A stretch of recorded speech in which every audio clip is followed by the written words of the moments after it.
பாம்பை சாப்பிட்றாங்க, நண்டை சாப்பிட்றாங்க, தேலை சாப்பிட்றாங்க. அதெல்லாம் நம்மளால் சாப்பிட முடியுமா? அதெல்லாம் பொரித்து சாப்பிடுவாங்களா? சாப்பிட்ற மாதிரி கற்பனை பண்ணி பாருங்க என்ன ஆவீங்கன்னு. அல்ல சாப்பிட்றத கண்ணில் பார்த்தா என்ன ஆகிடுவீங்க?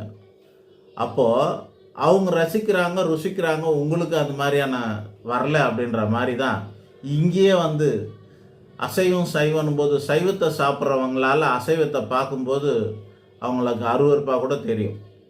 அது மாதிரி அங்கே பாம்பும் பல்லியும் சாப்பிட்றவங்கள பார்த்தா நமக்கு அருவருப்பாக தெரியுது. ஆக இது மனதுக்கு மனம் மாறுபாடானது எல்லாமே மாயைன்னு அர்த்தம். எதுவும் உண்மை கிடையாது. ஒரு மனசுக்கும் மாறுபாடான விஷயங்கள் எல்லாம் மாயையாகும். அவைகளில் உண்மை இல்லைன்னு அர்த்தம். இதுதான் மாயைங்கிறது. இருக்குது ஆனால் இல்லை. உண்மை இல்லாததெல்லாம் மாயை. அதெல்லாம் நிரூபிக்க முடியாததெல்லாம் மாயைன்னு அர்த்தங்க.